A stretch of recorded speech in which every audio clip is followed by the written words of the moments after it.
He was Julian Sterling, a man whose name was whispered with envy in boardrooms and splashed across financial magazines. From his penthouse overlooking Central Park, he could command empires with a single phone call. He had it all: $1 billion tech firm, a reputation for ruthless genius, and a beautiful, adoring wife, Amelia, who was carrying their first child. His life was a fortress of success, meticulously built and fiercely guarded. But every fortress has a secret passage, a hidden weakness. For Julian, that weakness was the woman he loved. When he starts noticing her strange absences, her veiled exhaustion, he uncovers a secret so bizarre, so humbling, it threatens to shatter his entire world. What could the pregnant wife of a billionaire possibly be hiding? The answer lies behind the imposing doors of a stranger's home with a simple maid's uniform, and a truth that will bring a titan of industry to his knees. Julian Sterling didn't just live in New York City. He owned a piece of its sky. His penthouse on the 75th floor of 157 was a monument to his own ascent, a glass-walled palace that drank in the panoramic glory of Manhattan.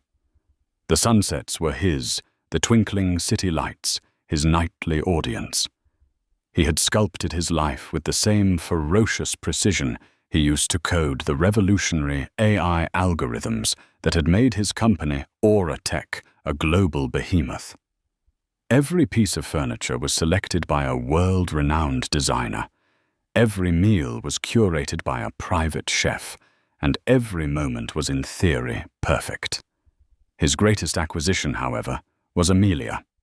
He had met her not at a gala or a charity auction, but at a small independent bookstore in the West Village, where she was absorbed in a worn copy of 100 Years of Solitude.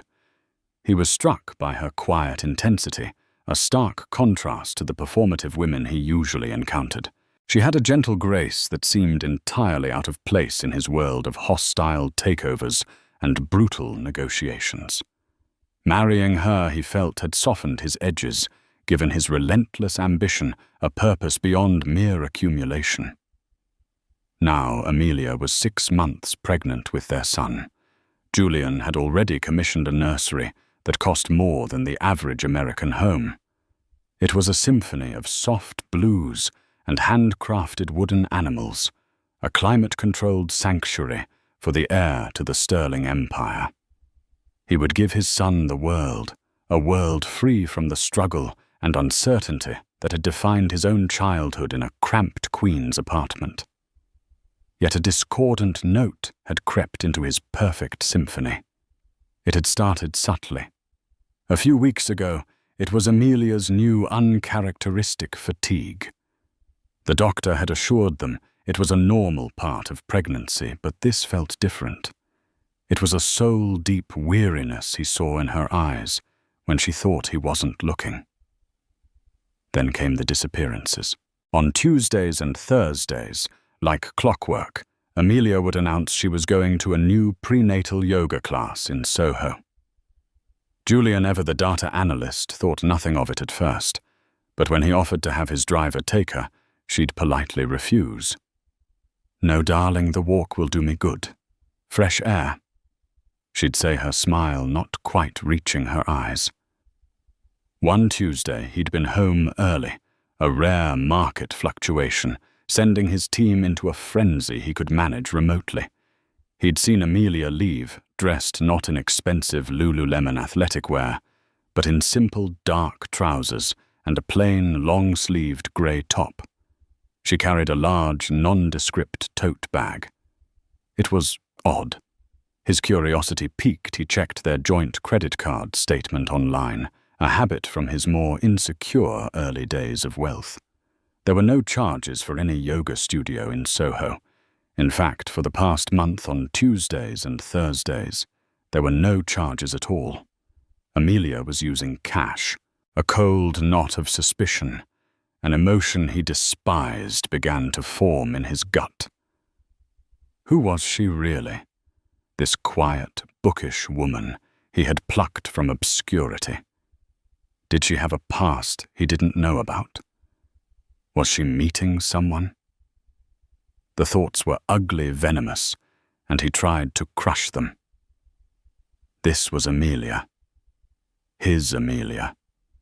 The gentle soul who arranged wildflowers in their stark, minimalist apartment and read poetry to their unborn child. But the seed of doubt had been planted. The following Thursday, Julian's morning meeting was unexpectedly cancelled. He saw his chance. He told Amelia he was heading to the office, gave her a kiss that felt strangely formal, and watched her leave. He waited 5 minutes, his heart pounding a strange, frantic rhythm against his ribs. He grabbed a baseball cap from his closet, a deliberate choice to appear less like the billionaire on the cover of Forbes, and descended to the street in a private service elevator, bypassing his usual doorman. He spotted her easily, a solitary figure walking east with a determined stride. She wasn't heading towards Soho. She was walking towards the old money, the stately aristocratic heart of the Upper East Side. Julian followed at a distance, feeling a growing sense of dread with every step she took away from their life and towards what her destination was: a magnificent pre-war limestone mansion on a quiet, tree-lined street, just a stone's throw from the opulent Carlisle Hotel. It was the kind of home that was passed down through generations, a fortress of inherited wealth and silent power belonging to a family whose name wasn't in the news because they didn't need it to be. The Blackwood estate. Julian knew of them, of course. Old railroad and steel money. They were the antithesis of his new money tech world celebrity. He watched hidden behind a parked Bentley as Amelia paused at the imposing wrought iron service gate at the side of the mansion. She looked up and down the street, a flicker of what looked like fear in her eyes. Then she took a deep breath, keyed in a code, and slipped inside. Julian's blood ran cold. This was no yoga class. This was no clandestine meeting with a friend. The service entrance. A code. His mind raced, constructing and discarding scenarios at a dizzying speed. An affair. Blackmail. What secret could possibly be held within the stone walls of the Blackwood mansion? He stayed there for an hour, then 2. His mind, a maelstrom of confusion and betrayal. Finally, his patience shattered. He couldn't storm the front gate, but he was Julian Sterling. The world bent to his will. He took out his phone, his fingers flying across the screen. He wasn't calling a bodyguard or a lawyer. He was calling a man who owed him a significant favor. A city planning commissioner. David Julian's voice was low, controlled. I need the name of the head of household staff at the Blackwood estate on East 76th. Now. Within 10 minutes, he had a name and a number. Mrs. Gable, the housekeeper. He concocted a plausible lie, a reference check for a former employee, and made the call. His voice was smooth, authoritative. He described a fictional former assistant, then casually pivoted. We're also looking to expand our own domestic staff, Julian said smoothly. I'm always impressed by the standards of homes like the Blackwoods. You haven't recently hired any new cleaning staff, have you? Perhaps someone on a part-time basis. There was a pause on the other end of the line. Well, Mrs. Gable said, her voice crisp and professional. It's unusual, but yes, we have a new girl who comes in twice a week, a hard worker, quiet, keeps to herself. Her name is, let me see, Mia. Mia, a shortening of Amelia. Julian's breath hitched.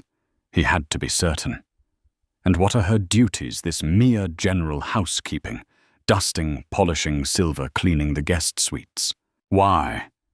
The words hit Julian like physical blows. Polishing silver. Cleaning. His wife. His pregnant wife, who had a private chef and a personal shopper, was secretly working as a maid. The absurdity, the sheer impossibility of it, was staggering. He felt a wave of nausea followed by a surge of white-hot rage.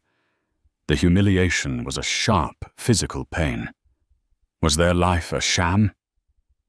A performance she was so desperate to escape that she would scrub a stranger's floors. He ended the call, his hand trembling. He looked back at the cold, unforgiving stone of the mansion. The question was no longer what she was hiding. The question was why, and he would not wait another second to find out. He walked towards the service gate, his face a mask of cold fury. He didn't have the code, but that didn't matter. A man like Julian Sterling didn't need one. He would simply wait. The confrontation was coming, and it would happen on his terms.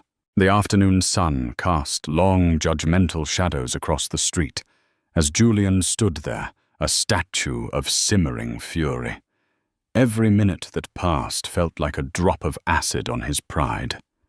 He imagined Amelia inside on her hands and knees, her pregnant belly straining against a cheap uniform. The image was a grotesque parody of his life's achievements. He had built an empire to insulate them from this very kind of toil, this kind of indignity. Had it all been for nothing? Was it a prison she felt compelled to escape even into another more literal form of servitude? He pictured the conversation. His voice would be like ice. He would demand an explanation, a reason for this bizarre, humiliating betrayal. He ran through the possibilities again. Was she in debt from a past life? Was she being blackmailed by the Blackwoods? Did she have a secret family she was siphoning cash to? Each scenario felt flimsy, inadequate to explain the sheer strangeness of the situation. Finally, after what felt like an eternity, the service gate clicked open. Amelia emerged, her shoulders slumped with a weariness that looked far more profound than simple physical labor. She carried the same tote bag, and her face was pale, her expression distant and haunted. She looked up, and her eyes met his. For a moment, the world stopped. The bustling sounds of Manhattan, the distant sirens, the hum of traffic faded into a dull roar. Amelia froze, her hand still on the gate, her face draining of all color. The haunted look in her eyes morphed into one of pure, unadulterated panic. It was the look of a cornered animal. "Julian," she whispered, her voice barely audible. The single word was fraught with terror. He said nothing. He simply stared, letting his silence be the indictment. He wanted her to see the full force of his shock and anger. He watched as her eyes darted from his face to the imposing mansion behind her, as if trying to shield it from his view. "What? What are you doing here?" she stammered, taking a half step back. "I could ask you the same question." "Amelia," he said, his voice dangerously low, each word laced with ice. Or should I say Mia? Her face crumpled. The name, the proof that he knew, shattered her composure. She flinched as if he had slapped her. "Julian, please, let's go home. We can talk at home." "No," he said, taking a step closer, invading her space. He was so close now he could see a smudge of dust on her cheek. "We're going to talk here. Now. I want you to tell me what in God's name is going on. I want you to tell me why my pregnant wife, who lives in a penthouse and has access to more money than she could ever spend, is sneaking out to work as a common maid." The word common hung in the air between them, cruel and sharp. He had meant it to wound, and it did. Tears welled in her eyes, tears of shame and fear. "It's not what you think," she pleaded, her voice breaking. "It's complicated." "Complicated," he scoffed, a bitter, humorless laugh escaping his lips. "Complicated is navigating a hostile merger. Complicated is developing quantum computing AI. This is insanity. This is a betrayal of me, of our life, of our son. What were you thinking? Were you so bored in your gilded cage that you decided to cosplay as a servant for kicks?" His voice rose with every word, the tightly controlled fury, giving way to raw, wounded rage. He didn't care who heard. Let the whole prim Upper East Side hear how the great Julian Sterling's life was a lie. "No. It's not like that," she cried, the tears now streaming down her face. She clutched her tote bag to her chest like a shield. "You wouldn't understand." "Then make me understand, damn it," he roared. "Because right now, the only thing I understand is that my wife is a liar. That the life we have is a joke to you." He saw something shift in her expression then. The fear receded, replaced by a flicker of something else. A deep, profound sorrow, mixed with a surprising amount of resolve.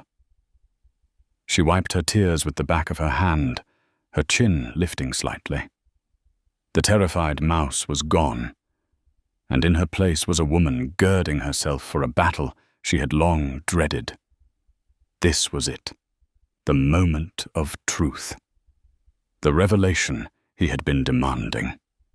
He braced himself for the confession, the affair, the debt, the blackmail. He thought he was ready for anything. He was wrong. What she said next didn't just break his anger. It broke the very foundation of the world he had built. "This isn't about money, Julian." She began, her voice trembling but gaining strength. "And it's not a game.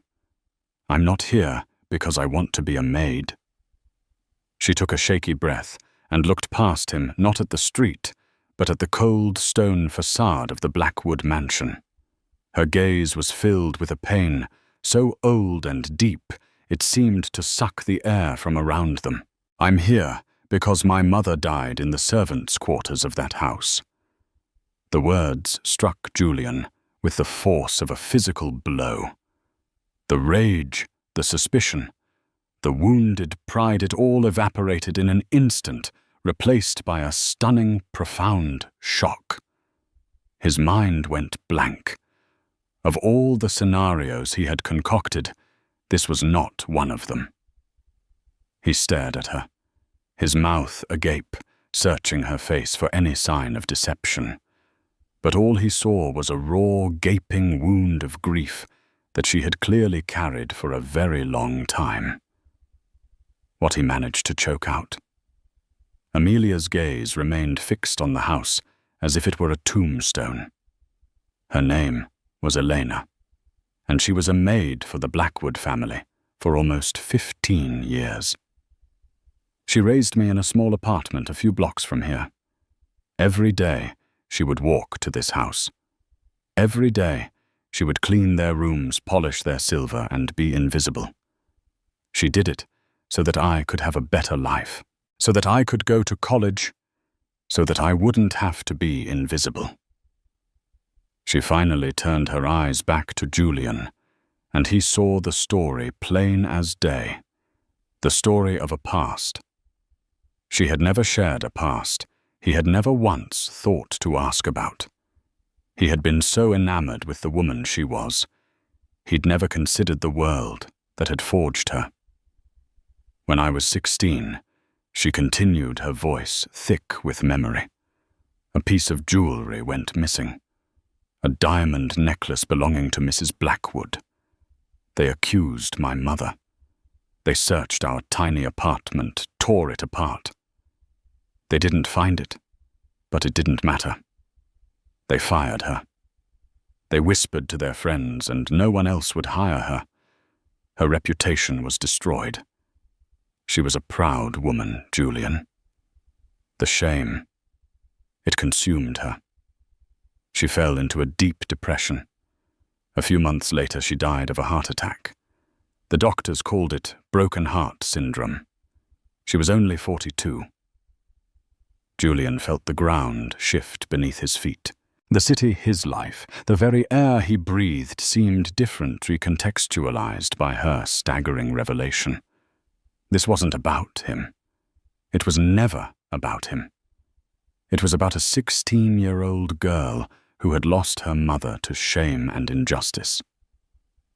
He looked from her tear-streaked face to the grand, imposing mansion.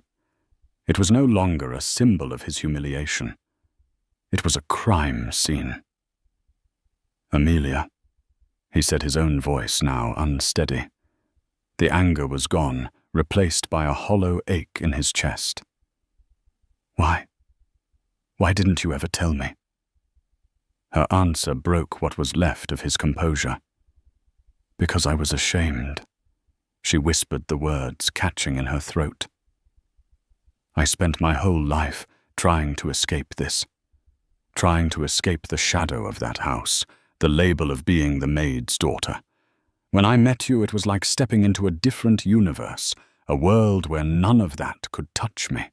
I wanted to be the woman who belonged in your world, not the girl whose mother died, because a rich woman lost her necklace." She clutched her stomach, a protective gesture over their unborn child. "But when I got pregnant, I started thinking about her, about my mother.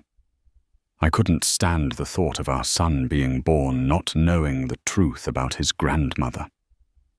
I couldn't let her story end with her being remembered as a thief." He finally understood. The exhaustion, the secrecy. It wasn't a rejection of him or their life. It was a pilgrimage, a desperate one-woman mission for justice. "So why are you here now, Amelia?" he asked softly, his heart aching for her, for the 16-year-old girl she had been. "Why are you working in that house?" She looked at him, her eyes burning with a fire he had never seen before, a fire that had been banked for years. "Because I don't believe she took it," Amelia said, her voice dropping to a fierce, determined whisper.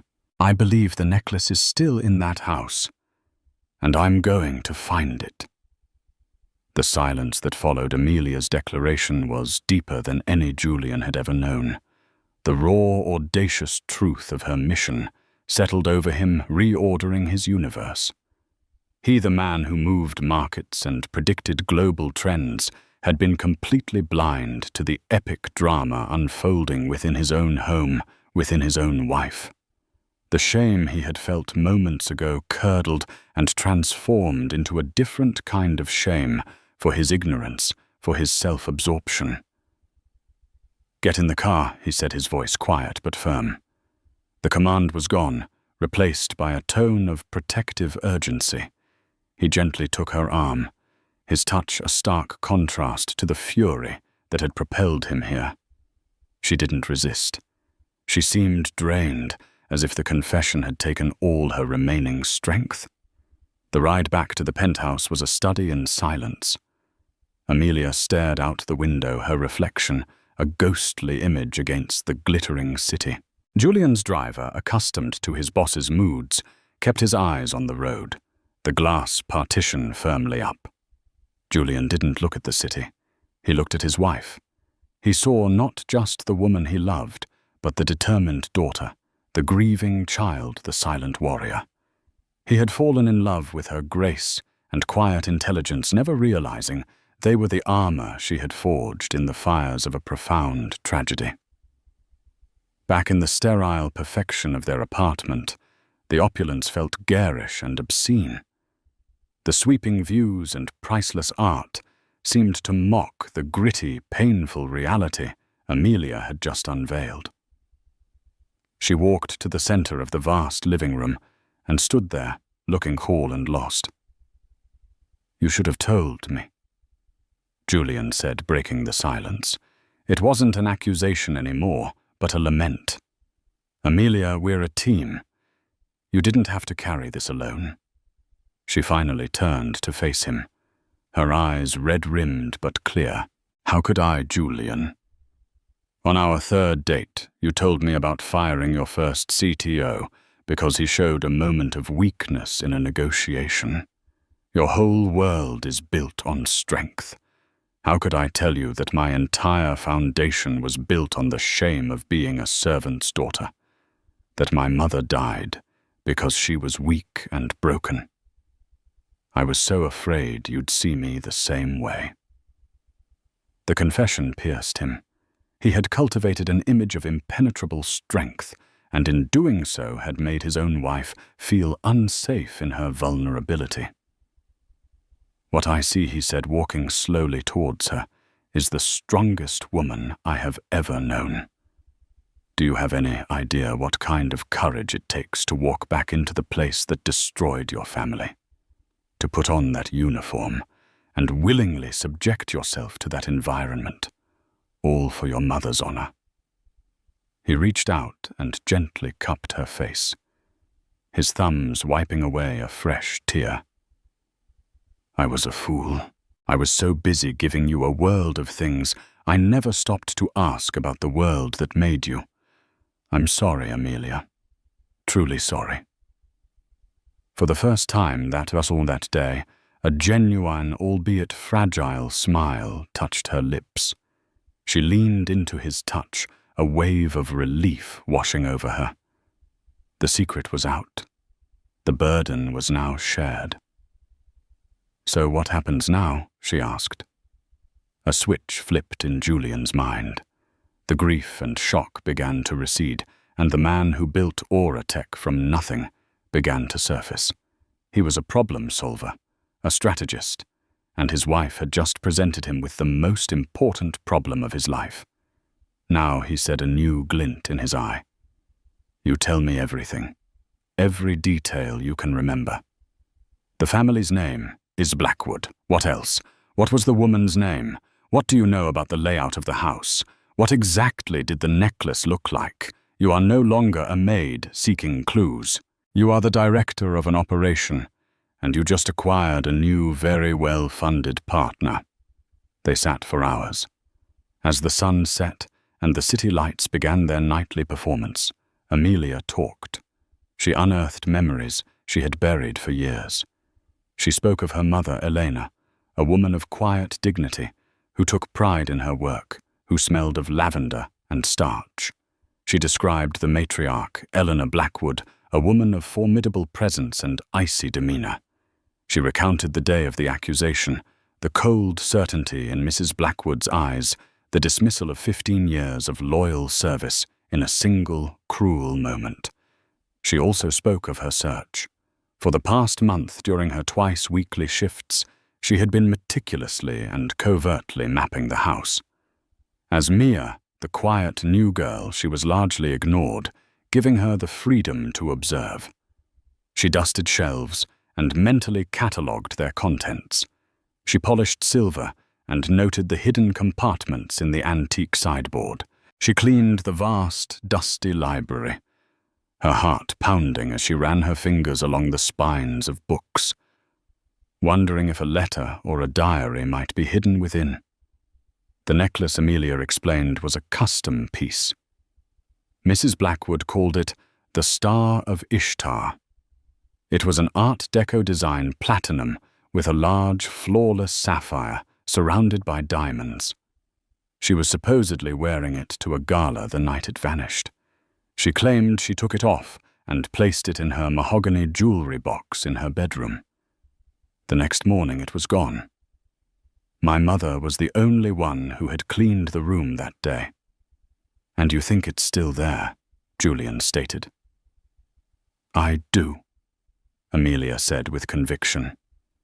Mrs. Blackwood was and is a creature of habit and pride. If she had simply misplaced it, her pride would never have allowed her to admit the mistake after she had accused and ruined my mother. she would have quietly put it back in its box.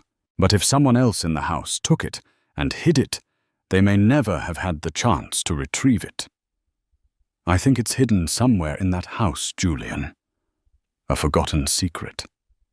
Julian's mind was racing, processing the data, identifying variables, formulating a plan of attack. His anger at the Blackwoods was a cold, efficient engine. They had destroyed a good woman, an innocent woman, over a piece of jewelry.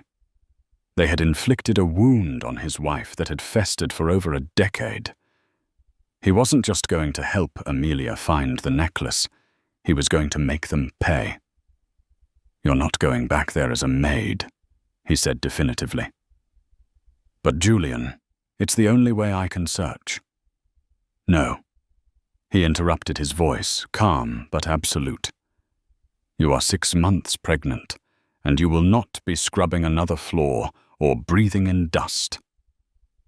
From this point on, we use my resources. We fight this from the outside in." He stood up and walked to his desk, a sleek slab of obsidian that served as his command center. "I have a former Mossad agent on my corporate security payroll. He specializes in digital and physical reconnaissance.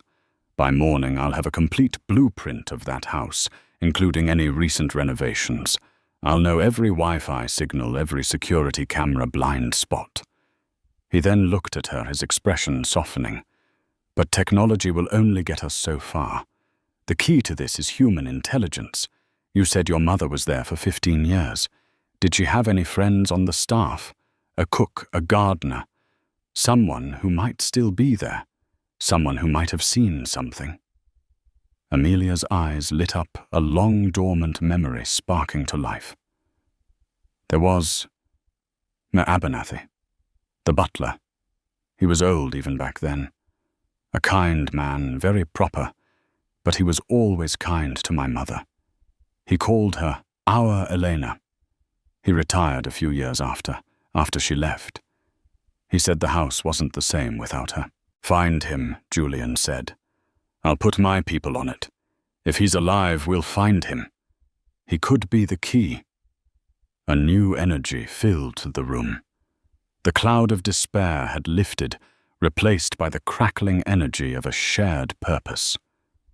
For the first time, Amelia felt hope not as a vague, distant wish, but as a tangible strategy.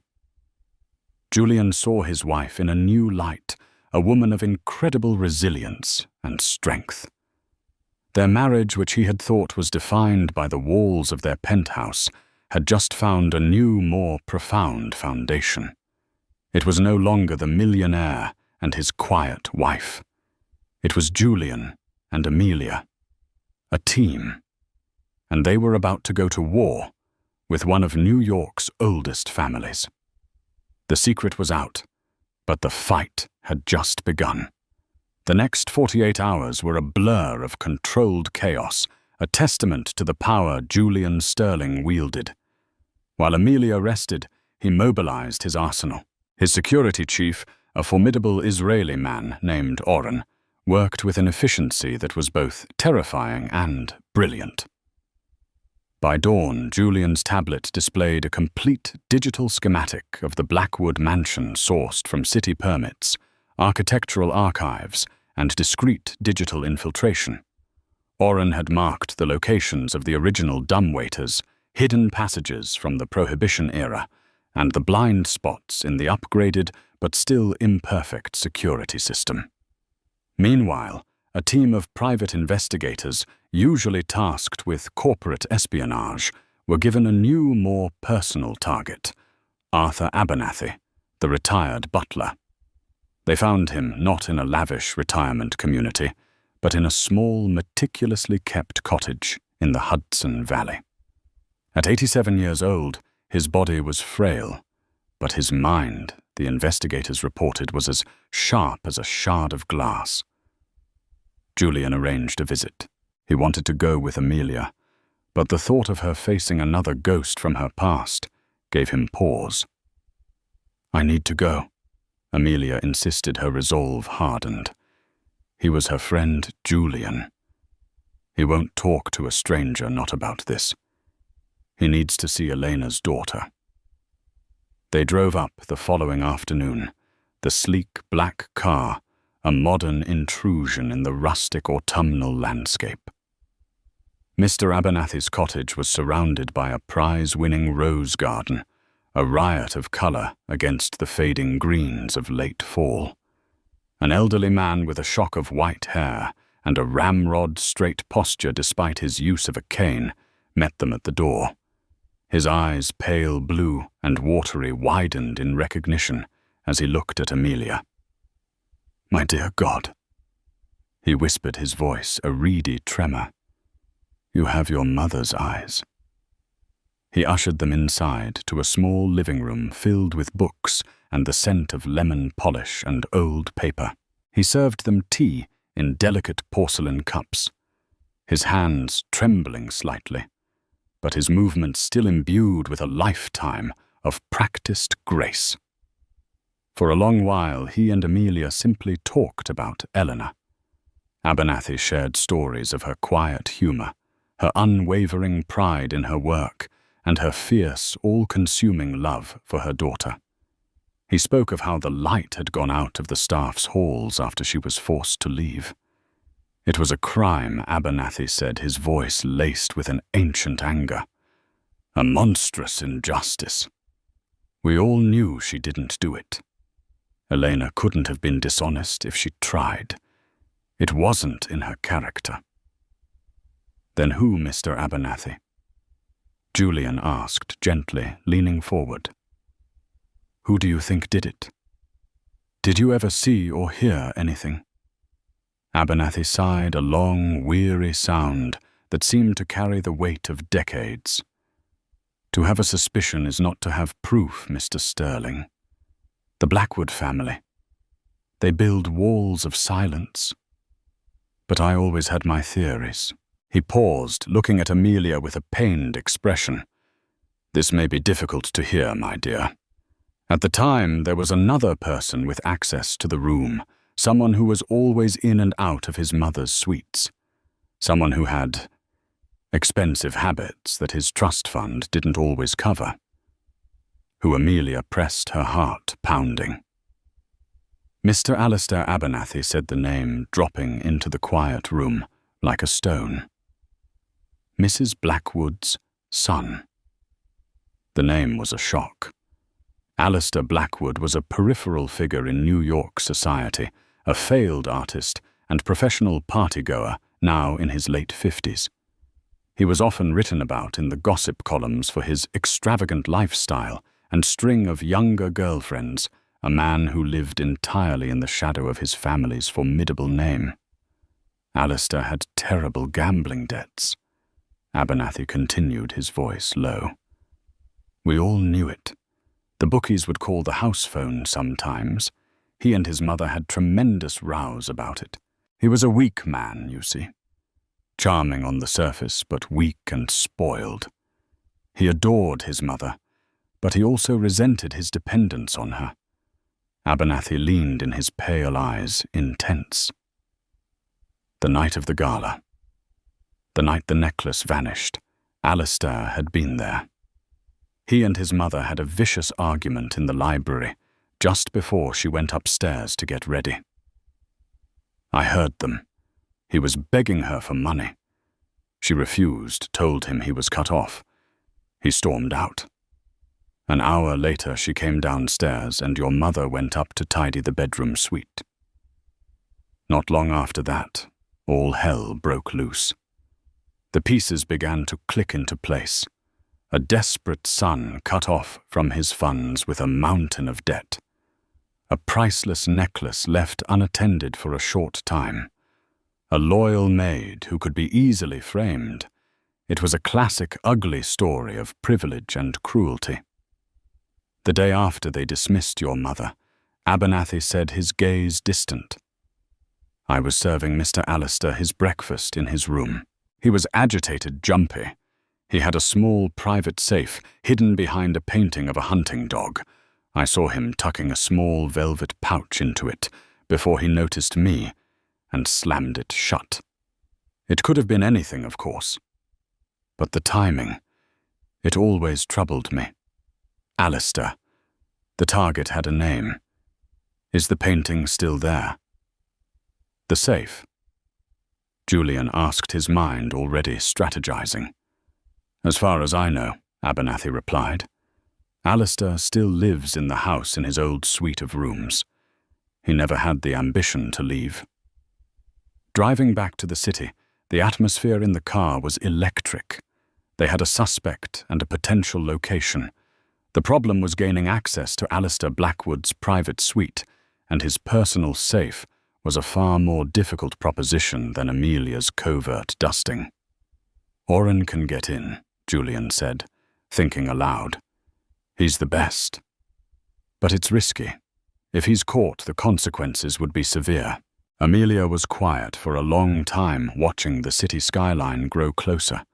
Then she spoke, her voice filled with a new, cold determination that startled Julian. No, she said. A man like Alistair won't be brought down by a breaking and entering charge that we can't prove came from us. It has to be public. It has to be undeniable. We don't just need the necklace. We need a confession, Amelia. A man like that will never confess. He will, she said, turning to him, if he's put in a position where he has no other choice. You said my new job was to be the director of this operation. Well, I have a plan. Her plan was audacious, theatrical, and incredibly dangerous.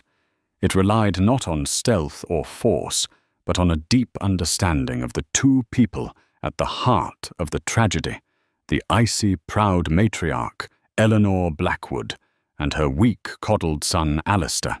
The Blackwoods host an annual philanthropy circle dinner, Amelia explained, drawing on memories of her mother's old work schedules.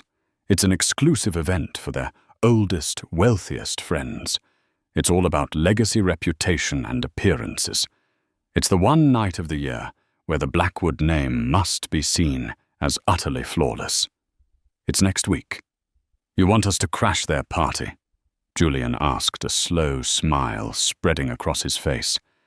He was beginning to appreciate the brilliant, strategic mind his wife possessed. Not just crash it, Amelia said, her eyes gleaming with a fierce light. We're going to get ourselves invited. And then in front of all her peers, in the one place where her reputation is, everything I am going to confront Eleanor Blackwood with the truth about her son. We're not just going to find a necklace, Julian. We're going to detonate a truth bomb in the middle of her perfectly curated life. It was a high-stakes gamble. If they failed, they would be humiliated, and Alistair would be alerted, likely moving the necklace forever. But if they succeeded, they could win everything. Justice for Elena, redemption for Amelia, and a reckoning for the House of Blackwood. Julian looked at his wife, at the fire in her eyes, and felt a surge of pride and love so intense it almost took his breath away. He had married a quiet bookstore clerk. He had just discovered he was wed to a queen, planning a coup. All right, he said, taking her hand. Let's get our invitation. Getting an invitation to the Blackwood Philanthropy Circle dinner was for a man like Julian Sterling a matter of a few phone calls and a strategically placed 7-figure donation to the family's designated charity, the New York Heritage Preservation Fund. Within a day, a thick cream-colored envelope arrived bearing the Blackwood family crest embossed in gold. Their attendance was eagerly anticipated. The week leading up to the dinner was a whirlwind of preparation. While Julian and Oren mapped out every contingency, Amelia prepared herself for the most difficult performance of her life. She was not going to this dinner as Julian Sterling's wife. She was going as Eleanor's daughter, a ghost from their past clad in couture. She chose her dress with surgical precision. It was a custom-made gown by a designer Julian favored in a deep sapphire blue, the exact shade of the stone in the lost necklace. It was a silent accusation she would wear all night. On the evening of the event, as they descended in the elevator, Julian looked at her. She was breathtaking. The gown clung to her, elegant and powerful, her pregnancy a subtle but potent symbol of the future and of legacy. Her hair was swept up, her makeup understated but flawless. But it was her eyes that held him.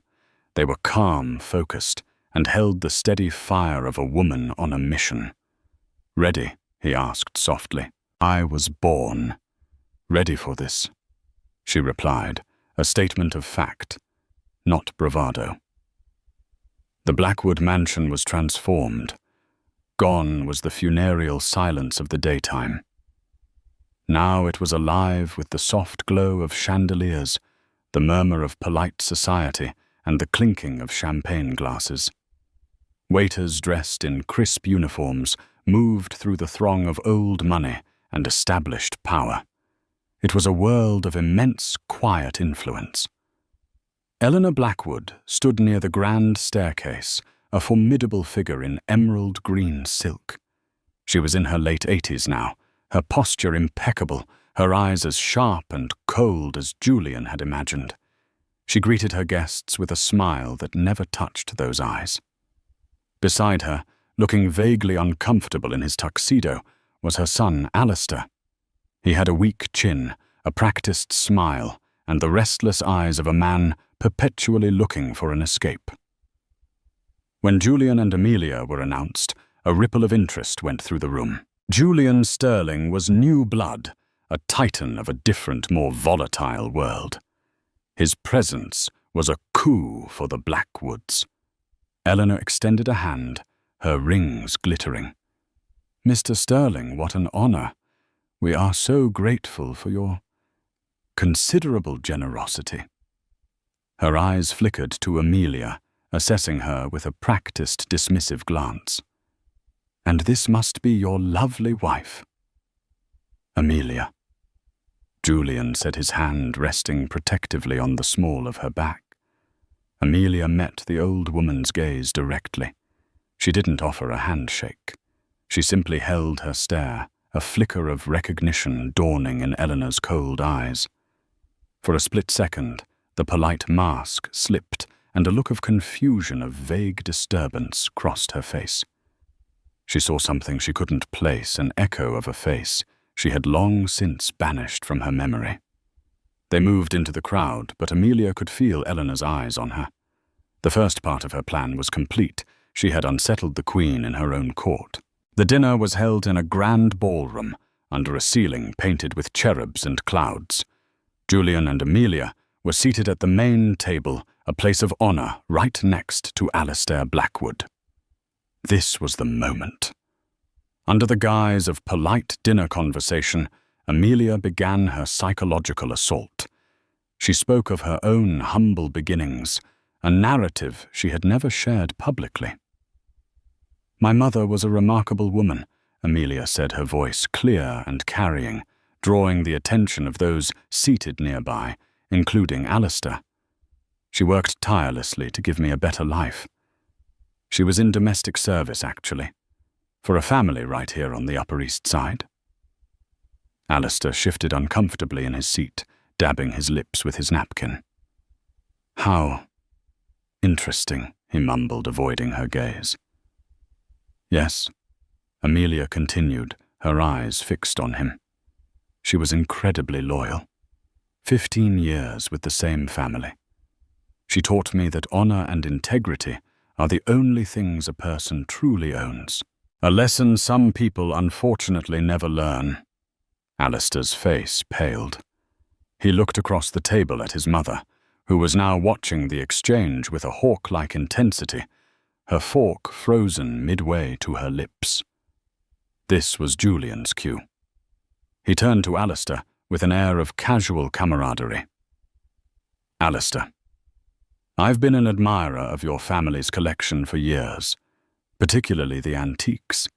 I have a passion for safes, you know, the craftsmanship of a bygone era. I heard a rumor that you have a vintage Branton safe in your suite. Is that true?" Alistair choked on his wine. I have no idea what you're talking about. Oh, I'm sure you do.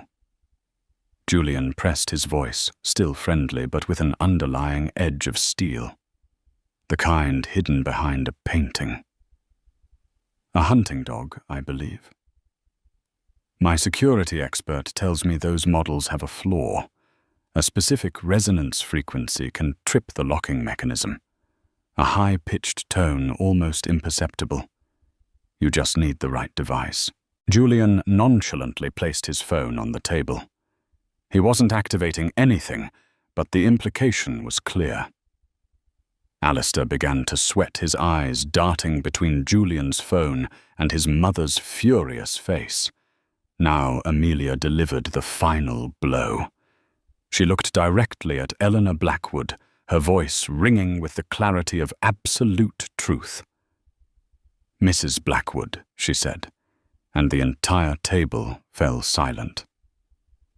15 years ago, you accused a maid of stealing your sapphire necklace. The star of Ishtar. You ruined her life.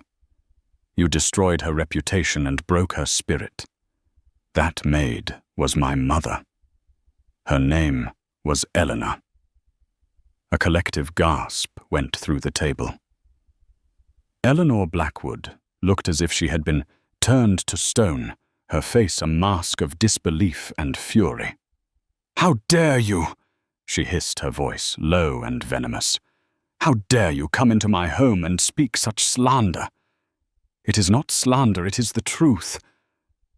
Amelia said, her voice unwavering.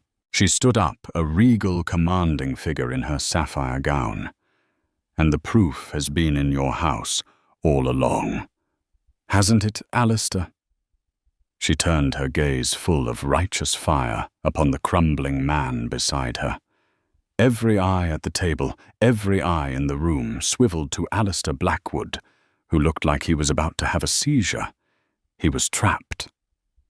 Julian's technological threat on one side, Amelia's public accusation on the other, and his mother's terrifying gaze pinning him like an insect.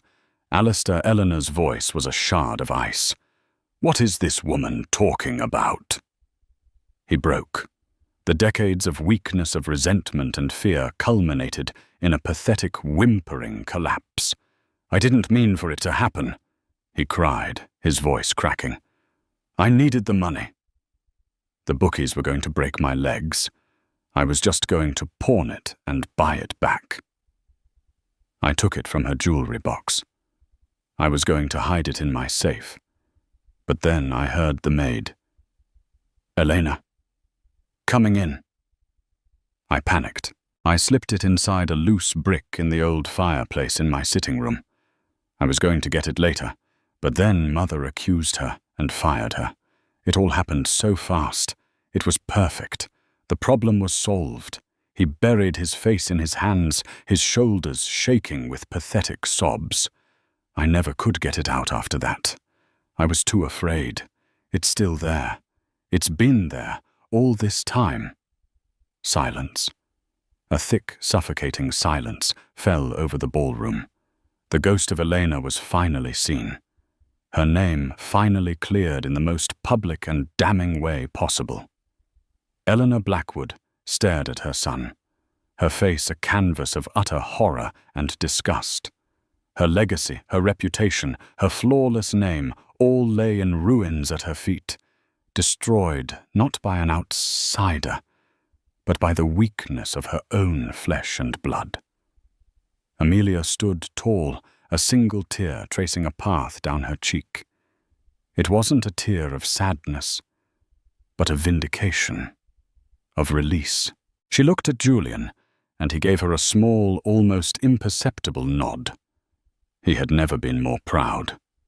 Ignoring the chaos, Julian stood and calmly placed a hand on his wife's back. "I believe," he said to the stunned room at large, "it is time for us to leave." They walked out of the ballroom, leaving behind the shattered remnants of the Blackwood dynasty. They didn't look back. They were walking away from the ghosts of the past into a future they had reclaimed together. The mission was complete. Justice, after a decade and a half of waiting, had finally been served. What happens after the truth bomb explodes? For the Blackwoods, it was a quiet, swift descent into social exile. The story too scandalous to print, but too juicy not to share, ripped through the city's elite. For Julian and Amelia, it was a new beginning. The necklace was recovered, its sapphire glinting, as if new and anonymously donated to a museum in Elena's name. In Julian, the ruthless businessman, a new capacity for empathy and partnership was born. He saw his wealth not just as a shield, but as a tool for justice. And in Amelia, the quiet girl from the bookstore, the world saw a woman of unbreakable strength, a loving daughter who rewrote her family's history.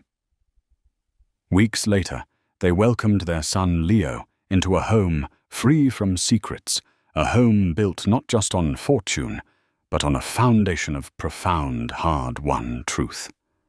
Their story reminds us that the most valuable things in life, honor, love, and truth can never be bought or sold, only fought for.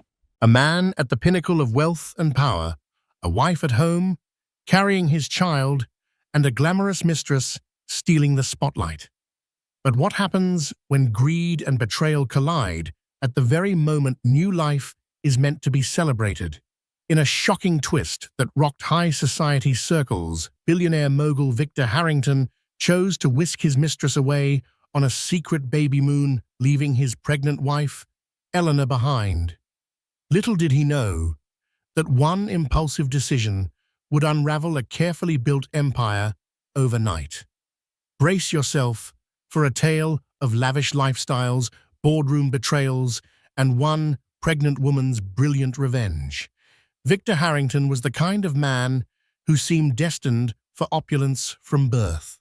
Born into a wealthy family in Greenwich, Connecticut, he'd possessed an effortless charm and ambition that made him a force to be reckoned with even before he earned his MBA from Harvard Business School. People close to him said he was unstoppable, a man with the cunning of a Wall Street wolf and the charm of a Hollywood star. He had cut deals in the early days.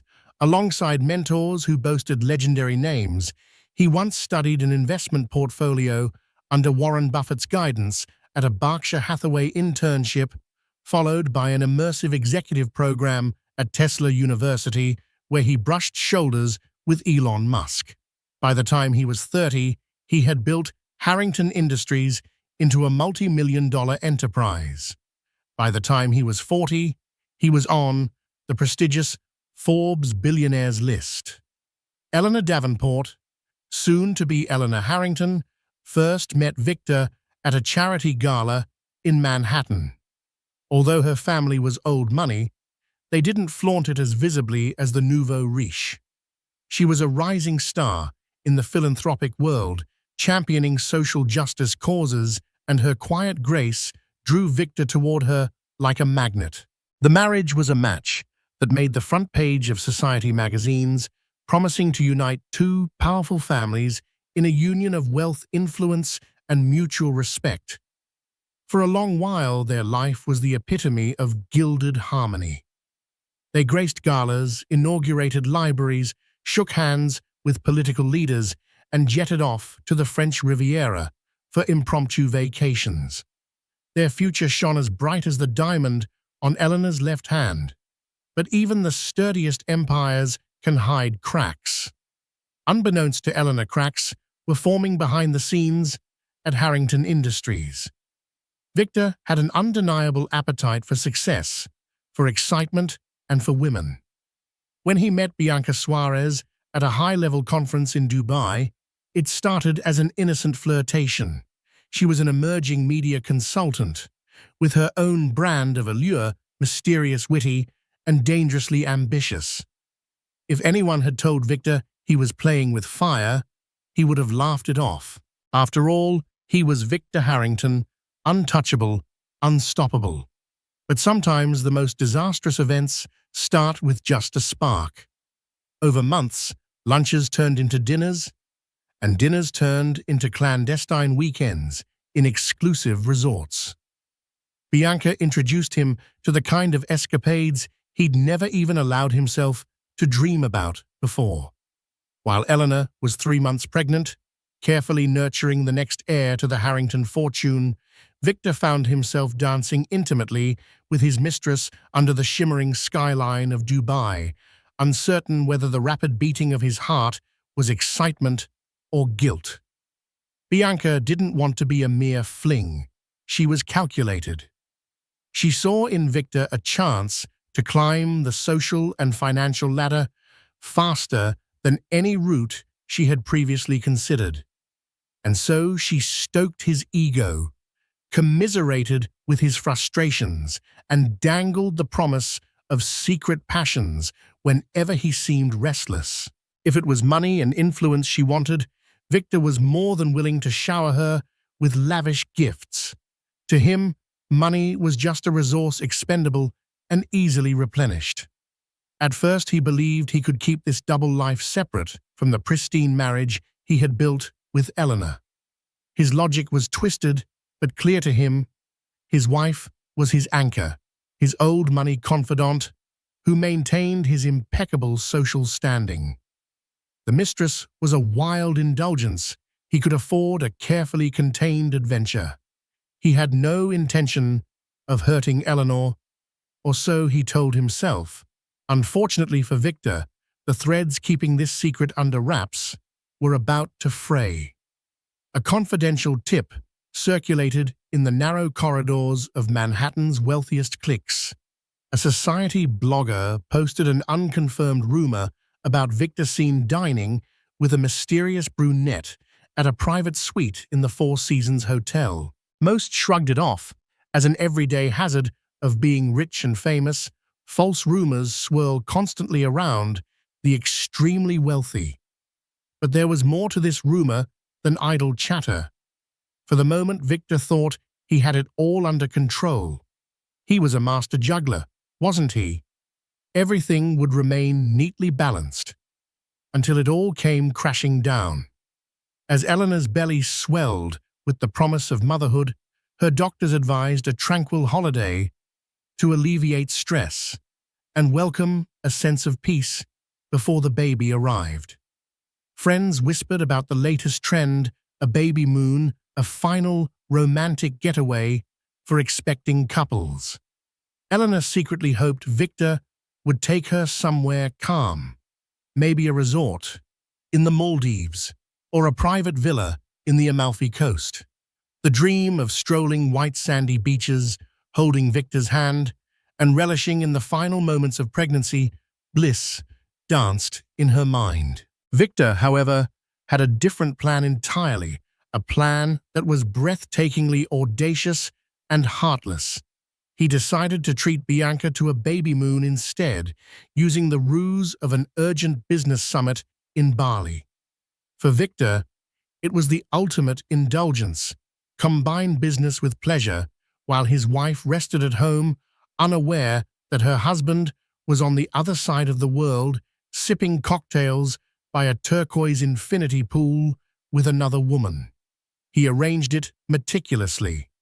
He told Eleanor he was swamped with a high-stakes negotiation in Southeast Asia.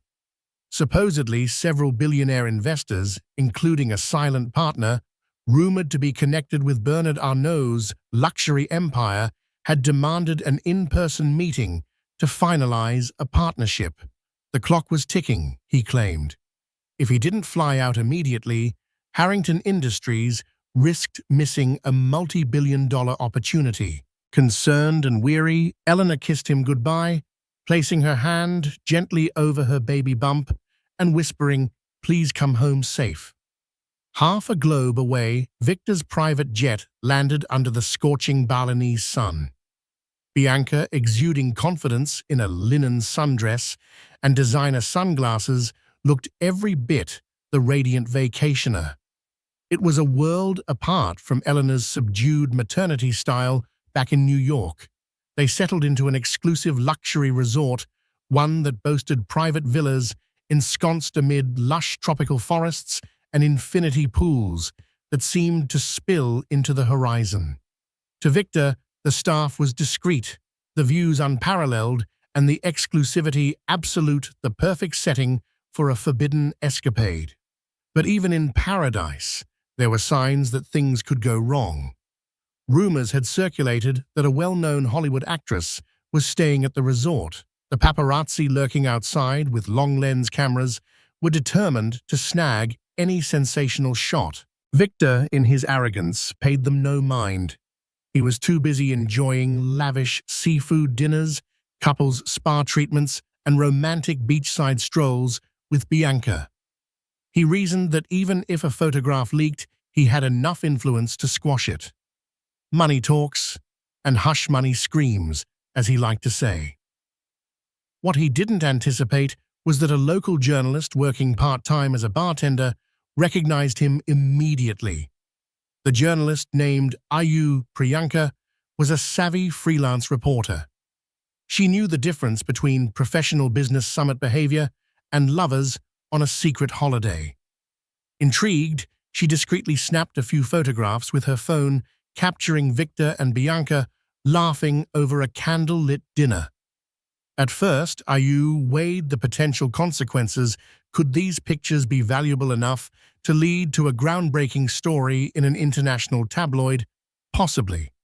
But first, she needed more solid proof, a narrative that went beyond just two people enjoying a vacation. While Victor reveled in the illusions of a perfect getaway, Eleanor was left to manage her pregnancy in New York, dealing with morning sickness doctor's appointments, and the creeping suspicion that her husband's voice over the phone sounded distant, disconnected.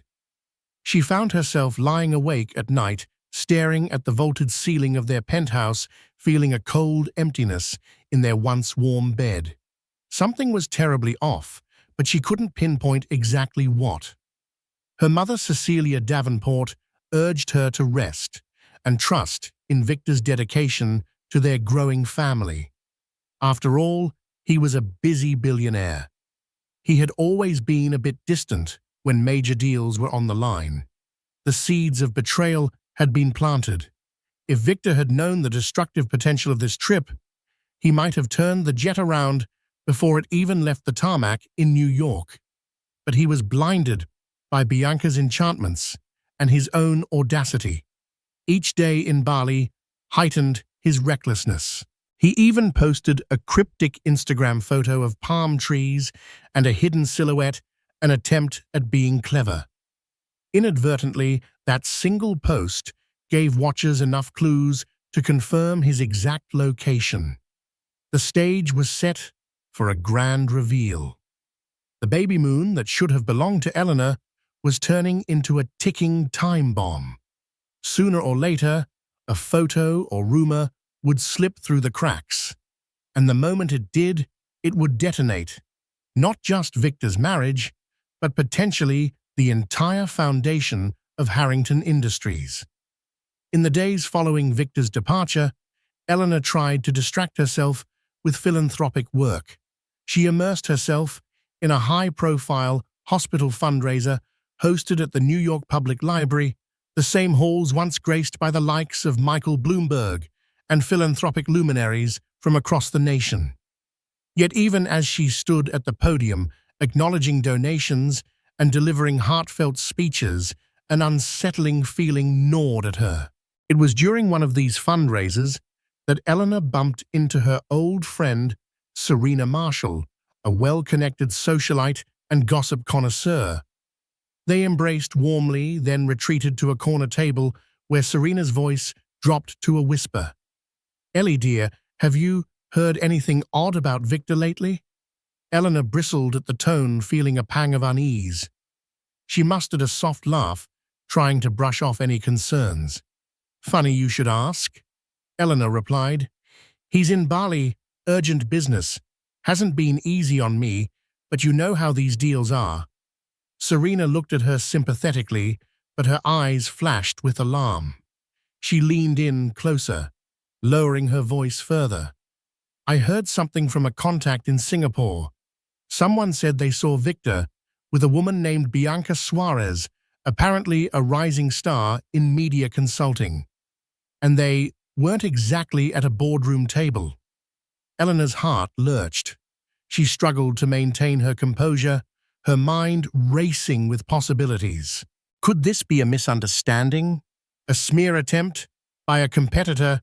She had known Victor for years, had believed in his loyalty, though she was aware of his love for excitement. She forced a polite smile, dismissing the rumors. "I'm sure it's some confusion. You know how gossip can get twisted." Serena nodded, but the shadow in her eyes spoke volumes. "Just keep your eyes open, Ellie. If you need help, you know where to find me." That night, alone in her penthouse, Eleanor found her thoughts spiraling.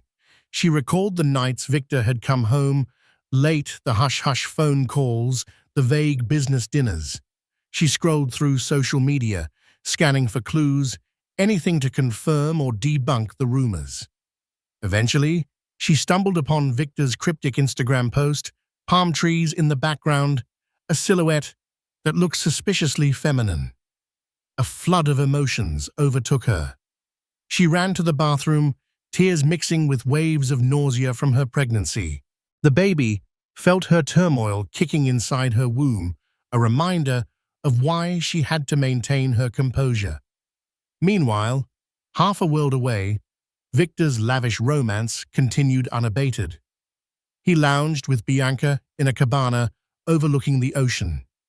They talked about launching new philanthropic initiatives, ironically enough, under Bianca's name, funded by Victor's bottomless resources. Bianca was adept at shaping narratives guiding Victor's public image. "Picture this," she said, leaning forward with sparkling eyes. "We frame you as a forward-thinking businessman who invests in youth-oriented media projects across Asia. You'll expand your market reach and look good doing it. I can even help you with the contacts and PR." Victor, enthralled, listened intently. He considered Bianca not just a lover, but a strategic mind who understood branding in a way that could amplify Harrington Industries' global presence. In his mind, he was weaving a dream, a future where he could maintain a public marriage with Eleanor, keep control of his empire, and quietly enjoy a partnership with Bianca that would catapult them both to unprecedented heights. But the cracks in that dream were starting to show. On the third day of their business trip, Victor received a text from one of his board members, Jackson Wolfe, an old friend who had initially introduced him to some of his earliest investors. The text was direct: "Call me. Urgent. Concern about rumors." Victor paled as he read the message. Could it be? But he shrugged it off. Board members worry about everything from stock fluctuation to media gossip. Still, the knot in his stomach tightened. Jackson, however, knew something that Victor didn't. News was spreading in hush-hush financial circles that the Harrington brand was vulnerable. Pioneering investors disliked uncertainty. If the rumors of Victor's scandal went public, it could undermine negotiations, spook shareholders, and create chaos. "Handle it before it blows up," Jackson's text concluded. Yet even that warning didn't shake Victor enough to abandon his tryst. He rationalized that he would handle the fallout once he returned to New York.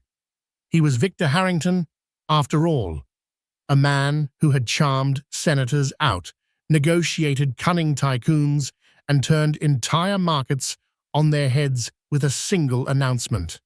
A rumor or two wouldn't bring him down. Across the ocean, Eleanor was wrestling with growing doubts. She paced the penthouse, replaying every suspicious detail of the past months. Could Victor really be that brazen to take another woman on the very trip meant for them? She didn't want to believe it, but the evidence was mounting. She decided to call an old college acquaintance, Damien Cho, a private investigator who specialized in high-profile cases. "Damien," she began, her voice trembling, I need you to look into something." "Discreetly." Eleanor's resolution to seek the truth was the first step toward unraveling Victor's carefully woven tapestry of lies. But it wouldn't stop there. Even she didn't realize yet that once she discovered what was truly happening, her response would be nothing short of a coup, one that would leave Victor's empire trembling at her feet. Damien Cho worked fast.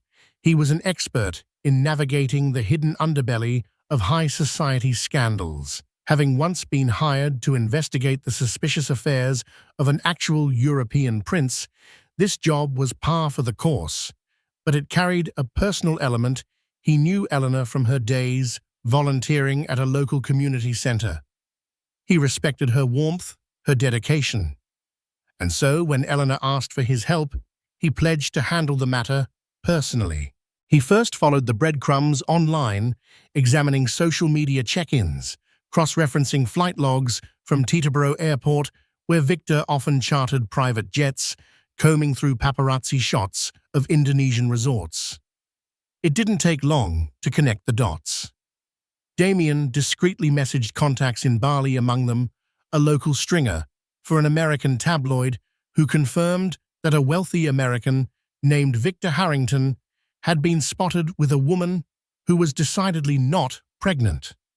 As the puzzle pieces fell into place, Damien's chest tightened with an uneasy sense of foreboding. This wasn't just a case of a random affair. The stakes were colossal. The Harrington name carried weight in corporate boardrooms across the globe, and any scandal could rock markets and ripple through philanthropic circles. The next step was deciding how to deliver the news to Eleanor without breaking her heart entirely. Meanwhile, Eleanor found daily life increasingly difficult. She attended obstetric appointments alone, feigning a smile when the doctor asked about Victor's whereabouts. Her mother noticed the change in her demeanor. "Ellie, darling, you look so tired. Is everything all right?" Eleanor shook her head, tears forming at the corners of her eyes. "I just need some rest, Mum. I'll be okay." But the moment Cecilia left, Eleanor gave in to sobs, tears that combined heartbreak with a fierce determination. She had a baby to protect, and she would not allow uncertainty to linger. When Damien finally presented his findings, documented photos, flight logs, even a snippet of a conversation recorded by a local resort worker, Eleanor felt both devastation and a strange, cold clarity. She stared at the evidence in stony silence. The man she loved, the father of her unborn child, had chosen to spend precious days in paradise with another woman, parading their affair so openly that it had already begun to leak in social circles. But heartbreak wasn't the only emotion coursing through Eleanor. A sense of betrayal so profound that it threatened to consume her was tempered by the resilience her family had instilled in her. The Davenport lineage was filled with strong, sharp-witted individuals, some who had weathered financial crises, others who had surmounted personal tragedies. Eleanor carried that legacy in her veins. If Victor wanted to toy with her trust, she would answer in a way that made him regret underestimating her. She quietly called her personal attorney, Simone Gold, a formidable woman with an impeccable track record in corporate law. "Simone," Eleanor said softly, "I need to talk about my shares in Harrington Industries and what I might do with them if circumstances change." That phone call set off a chain of events that would reshape the corporate landscape of Harrington Industries. In an ironclad prenuptial agreement, a document Victor insisted on, there was a clause that ironically granted Eleanor a significant stake in the company if Victor ever breached certain moral turpitude conditions. At the time, neither had expected it to be relevant. After all, it was standard protective language in high society marriages to discourage reckless behavior. Now that clause became Eleanor's key to a possible coup. Late one evening, Eleanor sat with Simone in a private library. The scene was fit for a secret conspiracy. Thick velvet drapes, mahogany tables, the faint glow of a Tiffany lamp, illuminating piles of legal documents. "We have everything we need if you choose to proceed," Simone stated calmly. "You can call for a vote of no confidence, leveraging your shares, and then move to replace Victor as CEO if you prove a serious breach of conduct that jeopardizes the company." Eleanor closed her eyes, exhaling a shaky breath. He's not just a cheating husband. He's risking the company's reputation. Investors talk. Stocks drop at the mere hint of scandal. The board might push him out to save their own skins.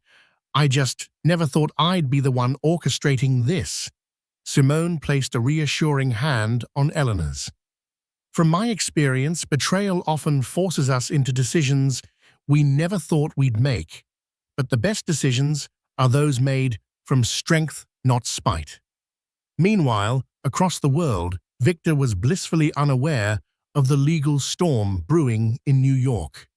His only concern was how to spin the rumors swirling around the resort. Bianca, too, was confident. Over dinner one night, she reassured him. "We can craft a PR statement that says you were networking with me for a series of upcoming deals in Southeast Asia. Bring up philanthropic collaborations in local communities, nobody will suspect a thing."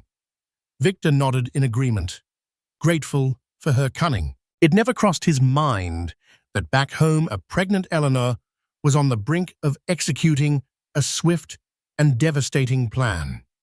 Simone's phone calls to board members had already begun under the guise of friendly check-ins. She was gathering allies, stoking concerns about Victor's reliability. The board, always protective of its bottom line, listened closely. After all, a scandal at the top could mean bad press, falling stock, or worse. Piece by piece, Eleanor's revolt was forming. She was no longer the timid, heartbroken wife. She was a future mother who refused to let her child inherit the aftermath of a father's betrayal.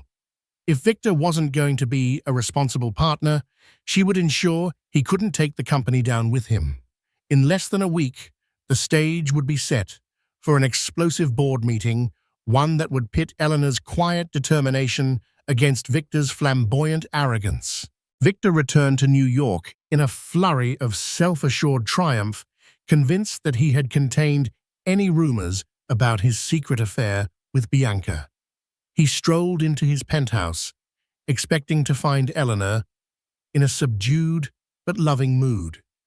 Instead, the apartment was cool-hushed. Even the staff seemed unusually tense. Eleanor was sitting in the living room, sipping tea, her eyes distant. The subtle tension in the air pricked at Victor's confidence, but he masked it with a charming grin. "Darling, I'm home," he announced, setting down his luggage.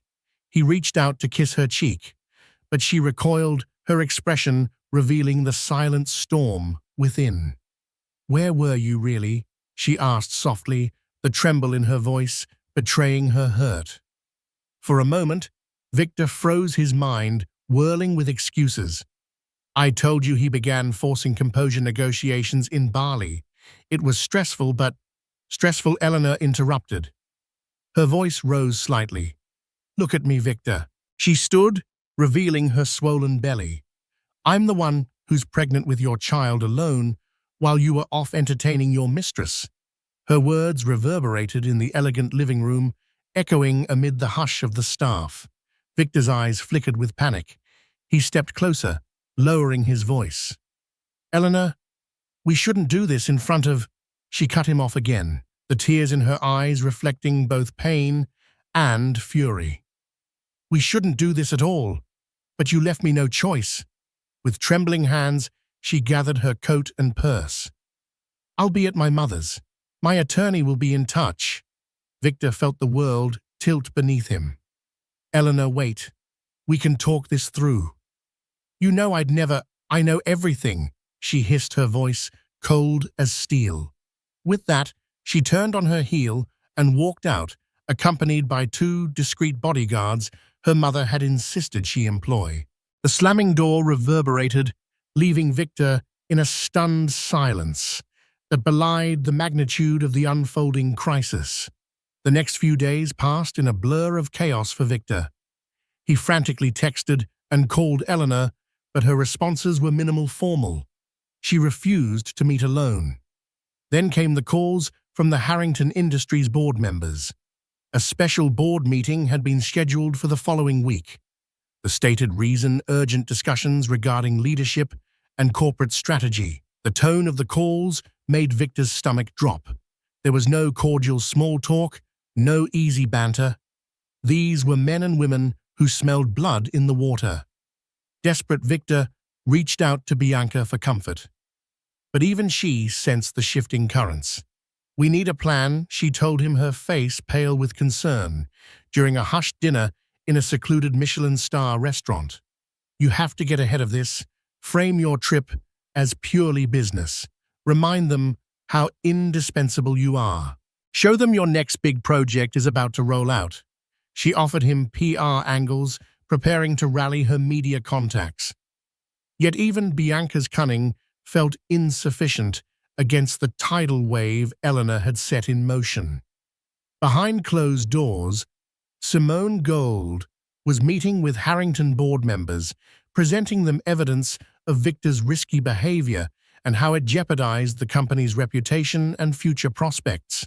She skillfully outlined the moral turpitude clause and how it could be invoked to remove him. Meanwhile, Eleanor, hidden away at her mother's estate, tried to steady her emotions and maintain her health for the baby. She found solace in daily visits to her favorite greenhouse on the property, letting the scent of fresh blooms and the vibrancy of life remind her why she was fighting this battle so fiercely. Perhaps the most decisive ally Eleanor gained was Jackson Wolfe, the board member who'd been Victor's close friend. As the scandal threatened to burst into public view, Jackson too found himself cornered by anxious stakeholders and even the press. He'd always admired Victor's brilliance, but he couldn't deny the volatility that was now overshadowing the CEO's leadership. When Eleanor approached him with a personal appeal, asking him to place the company's welfare first, Jackson felt the weight of responsibility. After all, an empire like Harrington Industries didn't revolve around just one man. It had thousands of employees, global partners, and philanthropic obligations.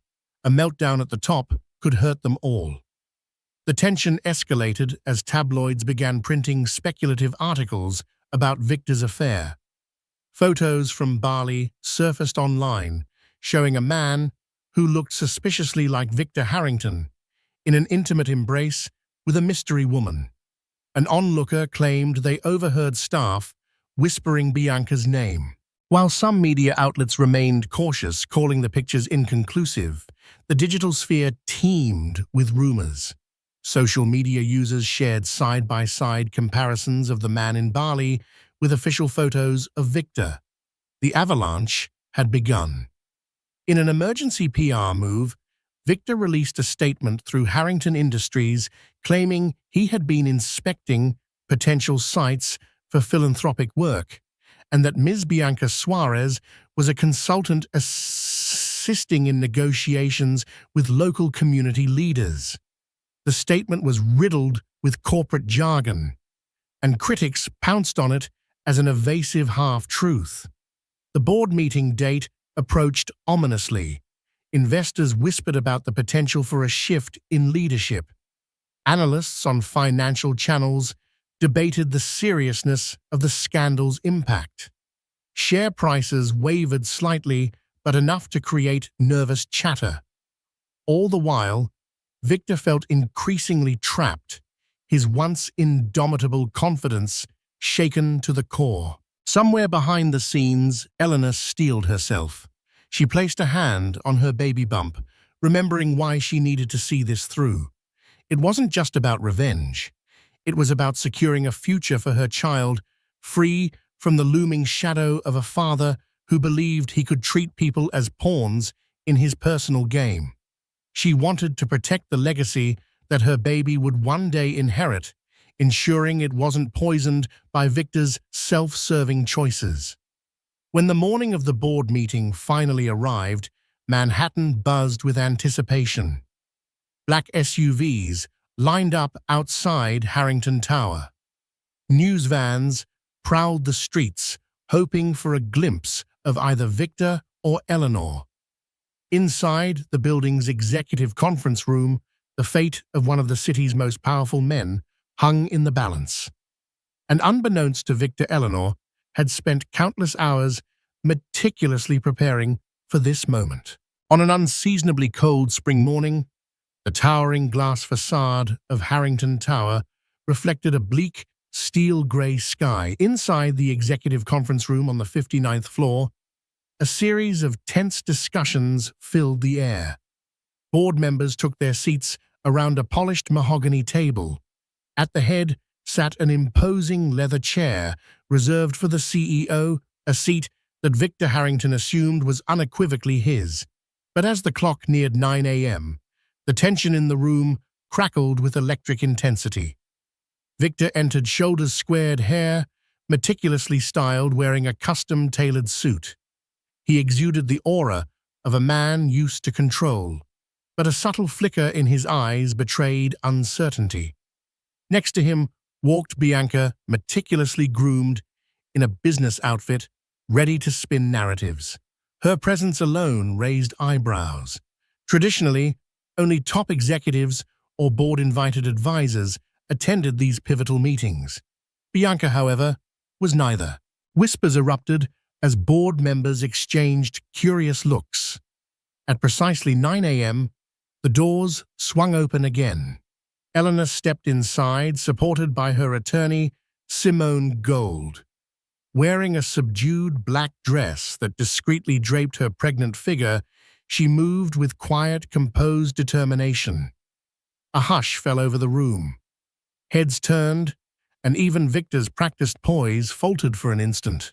This was the first time he'd seen his wife since she had walked out of the penthouse. She acknowledged the board members with a polite nod, her gaze not lingering too long on Victor. No one missed the significance of her presence, especially because she was still a major shareholder with seats on the board that her Davenport family connections had secured.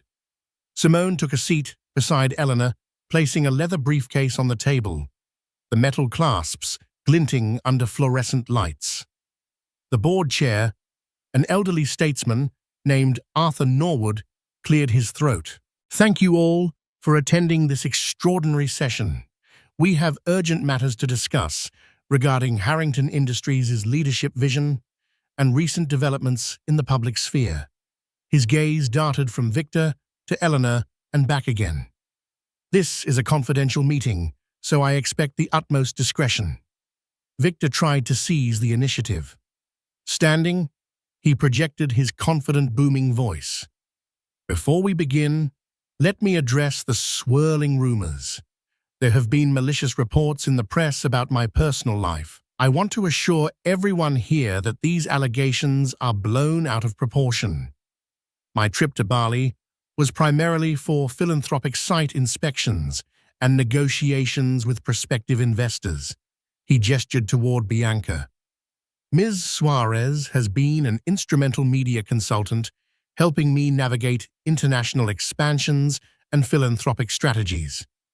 Bianca stepped forward, her tone crisp and professional. "I understand the concerns, but I assure you, my partnership with Mr. Harrington is strictly business.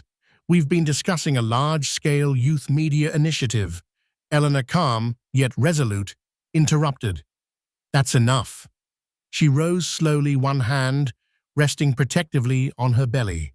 Her voice was steady, resonant with an inner strength. "We're all aware of the photographic evidence. We know the media stories aren't mere fabrications, but the real issue here isn't just a personal indiscretion. It's the risk posed to this company, our company, by this scandal." She glanced around the table, meeting each board member's gaze. "I have proof of how negotiations with certain Asian partners have been compromised by the negative press. Investor confidence is wavering. And this is on top of the moral turpitude clause in Victor's contract. A stunned silence followed. Moral turpitude clauses were rarely mentioned in corporate contexts, but in high-profile marriages that intersected with business holdings, they were sometimes used to protect the company from the detrimental actions of a key figure. Victor's face paled momentarily. He cast a sharp look at Simone, recalling the prenuptial agreement's fine print that he once dismissed as boilerplate. She returned his stare with icy composure. Arthur Norwood cleared his throat again. "Mrs. Harrington, can you elaborate on the severity of these repercussions?" Simone clicked open her briefcase and pulled out neatly organized documents. "Board members here, you'll find data illustrating recent dips in stock value following the barley scandal leaks. This is paired with the explicit language in the moral turpitude clause that Mr. Harrington personally signed. If certain actions, infidelity-damaging public scandals, put the company at risk, shareholders have the right to demand a revaluation of leadership." Victor jumped to his feet, voice trembling with a mixture of anger and fear. "This is outrageous. You're using our personal issues to stage a corporate coup. You can't do this." Jackson Wolfe spoke up, surprising Victor with the quiet resolve in his voice. "Victor, your name may be on the building, but you're not the sole owner. We all have to safeguard Harrington Industries. The press is already circling. If we lose key investors because of your personal mistakes, thousands of jobs could be at risk, not to mention our philanthropic commitments." He paused, avoiding Victor's gaze. "I'm sorry, old friend, but business is business." The tension reached a fever pitch as a motion was placed on the table. Eleanor, supported by her block of shares and quietly backed by the Davenport family's significant influence, made a formal request for a vote of no confidence in Victor Harrington as CEO. Typically, such measures took weeks to arrange. But the moral turpitude clause, combined with the urgent crisis, allowed an immediate consideration. It was unprecedented, but legal. Victor and Bianca watched in mounting horror as the votes were cast. Old alliances turned shaky. Some board members, who once owed their positions to Victor, now weighed their own survival. The result wasn't even close. A majority sided with Eleanor and Simone's proposal. The motion carried, effectively ousting Victor from the CEO position pending further negotiations regarding his stake and role in the company.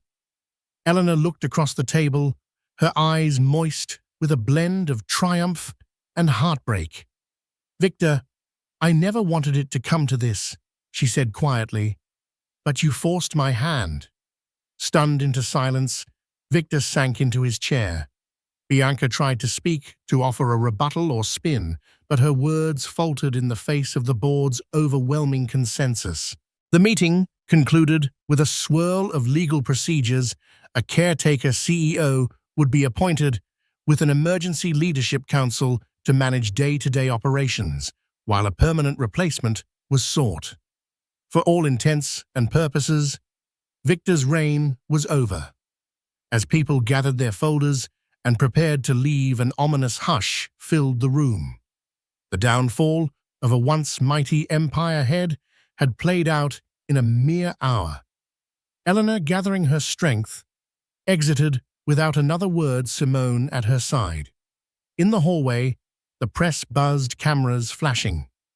But Eleanor walked past them, a silent force of composure, stepping into a waiting car that whisked her away. Inside that car, she finally allowed herself to exhale. She gently placed both hands on her belly, feeling the baby's light kick. A swirl of conflicting emotions flooded her: sorrow, relief, fury, and the faint hope that maybe now the child she carried could one day grow into a legacy untainted by reckless betrayal. Victor had taken a mistress on a baby moon that should have been theirs. But in that betrayal, he had also handed Eleanor the keys to the kingdom. The world of high finance reacted swiftly to the seismic shift at Harrington Industries. Within hours, the news had spread from private trading floors in Hong Kong to business lunches in London. Major outlets like the Wall Street Journal and the Financial Times dedicated front-page headlines to Victor Harrington's sudden ouster, speculating on the behind-the-scenes drama that led to it.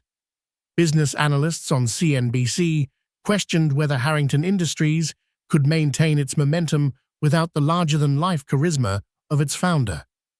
But in hushed corners of society events and exclusive clubs, the whispers focused on the scandal's personal dimension. Everyone knew that Victor had been unseated, not just by the board, but by the very wife he betrayed while she was pregnant with his child.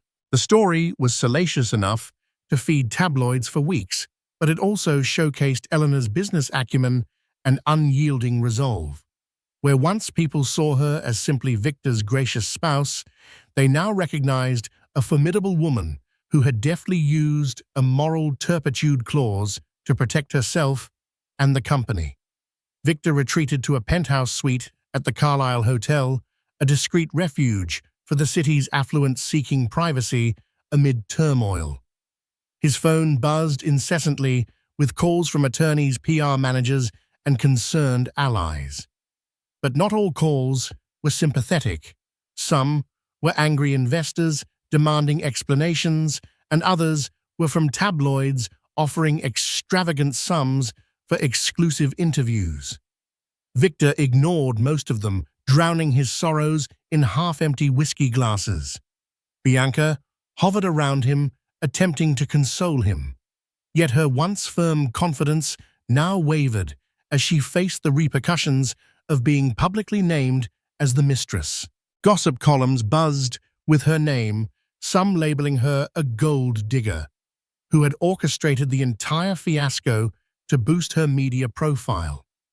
Even legitimate media platforms questioned her credentials, doubting her role as a bona fide consultant. The brand she'd painstakingly built threatened to crumble, and the high-profile connections she once courted grew wary of associating with scandal. She tried to assure Victor that they still had each other, and that it was only a matter of time before they bounced back. But in the pit of his despair, her words rang hollow. Meanwhile, behind the imposing walls of the Davenport estate, Eleanor found herself grappling with mixed emotions. She had succeeded in removing Victor from the company leadership, but the personal cost weighed heavily on her. She was married to a man whose betrayal had shattered her trust. For nights on end, she lay awake, feeling the baby's gentle movements and wondering what kind of future they would have. She consulted with Simone about legal separation, maybe even divorce, but each time she hesitated, mindful of the unborn child who would inevitably link her life to Victor's in some way. While Eleanor wrestled with internal conflicts, corporate maneuvers continued at Harrington Industries. The newly appointed caretaker CEO, Lawrence Porter, a veteran executive from within the company, diligently tried to stabilize investor sentiment. He reached out to longtime partners, reminding them of the company's resilient fundamentals and diversified portfolio. But the stock still dipped further, reflecting the market's anxiety. Even seasoned analysts couldn't discount the intangible influence Victor once held.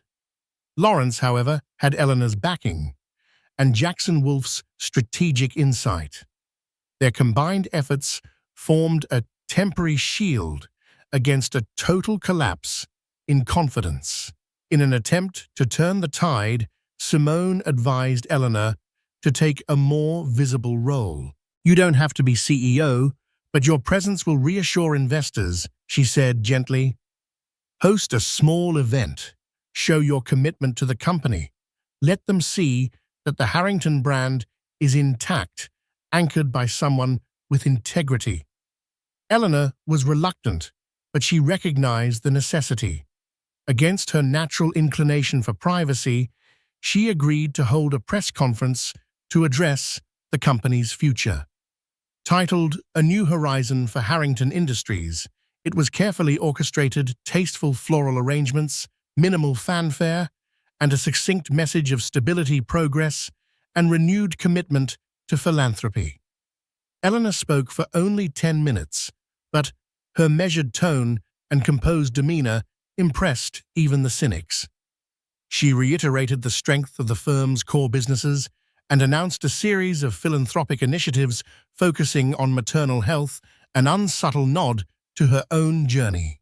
By the end, the stock saw a modest uptick, a sign that perhaps the market believed Harrington Industries could weather the storm, after all. Yet beneath the public facade of a carefully managed transition lay personal entanglements that were far from resolved. Victor watched Eleanor's press conference in his hotel suite, a feeling of muted awe stirring inside him. There she was, the woman he had wronged gracefully, commanding respect from an audience of seasoned journalists and business leaders.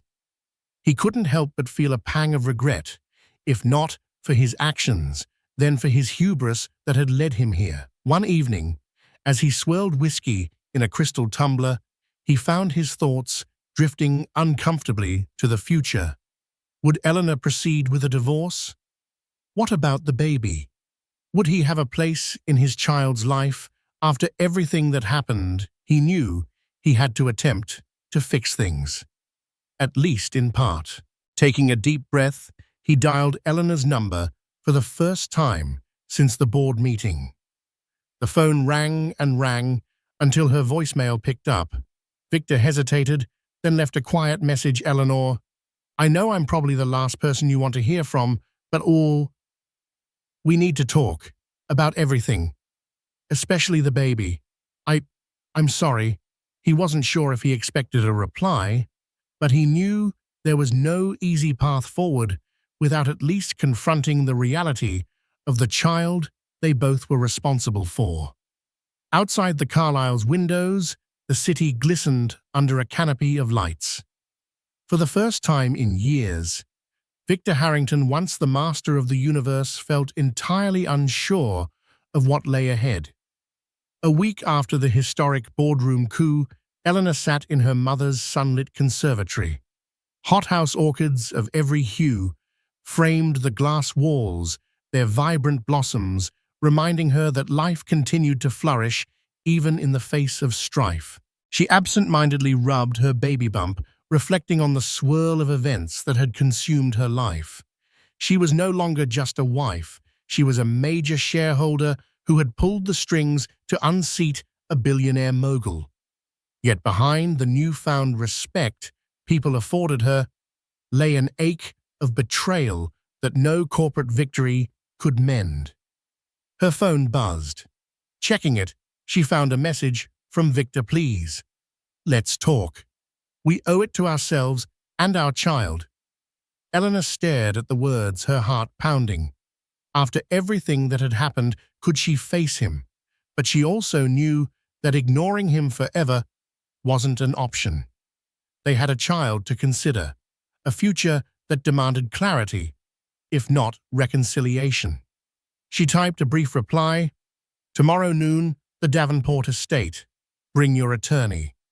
It was a formal invitation, suggesting a calm, structured environment. If they were to negotiate the boundaries of their future, the setting would be one Eleanor controlled. Victor arrived the next day wearing a subdued suit that lacked his usual flashiness. Accompanying him was his personal lawyer, a soft-spoken man who looked uncomfortable from the moment they stepped onto the immaculately trimmed lawns. Eleanor greeted them in the estate's library, flanked by Simone Gold. Polite nods were exchanged, but the tension was palpable. "I appreciate you agreeing to meet," Victor began, clearing his throat. His voice was subdued, none of the brash confidence that once defined him. "I know I've caused you unbelievable pain, and I'm truly sorry. I don't expect forgiveness, but I want to ensure that I'm still part of our child's life. Eleanor studied him, trying to reconcile the man she'd once loved with the broken figure before her. You made a choice, Victor. More than one choice over and over to lie to me.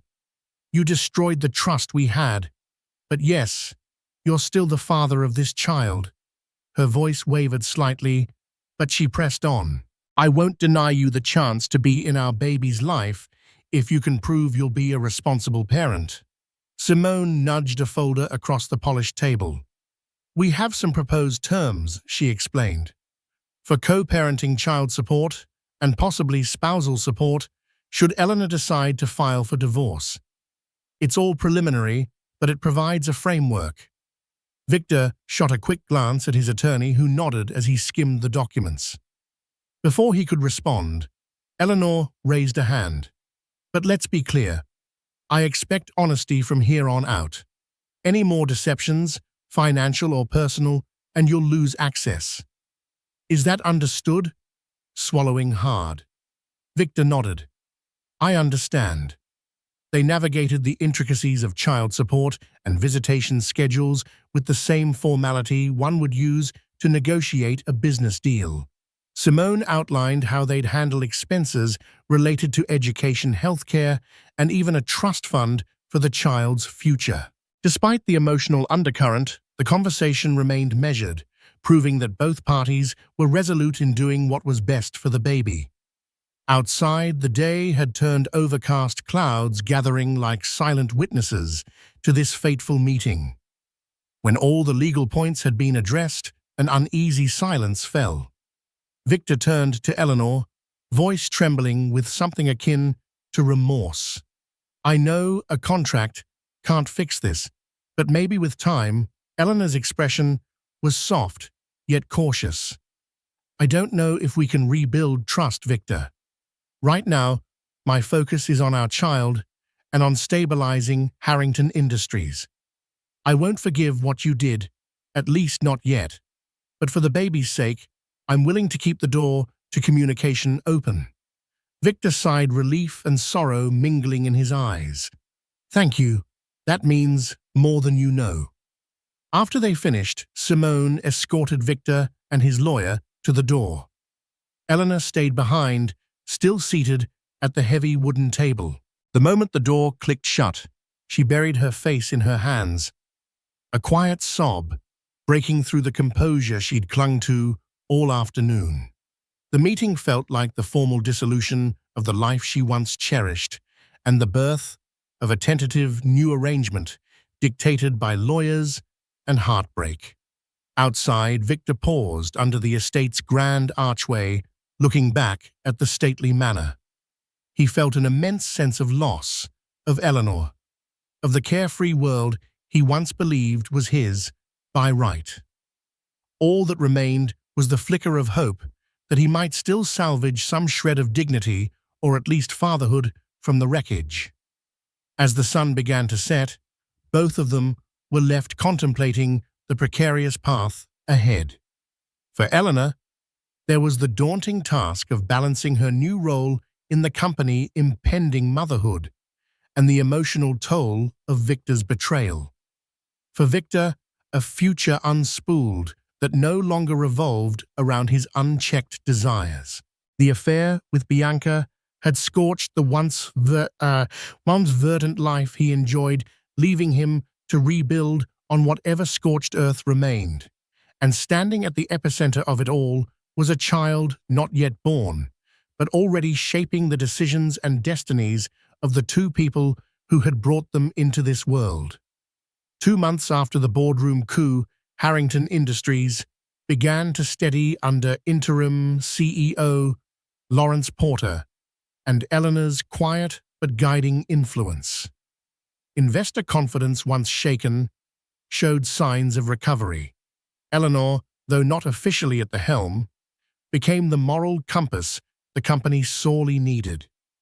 Her focus shifted toward green energy in Southeast Asia and philanthropic programs in education and maternal health causes that echoed her personal transformation.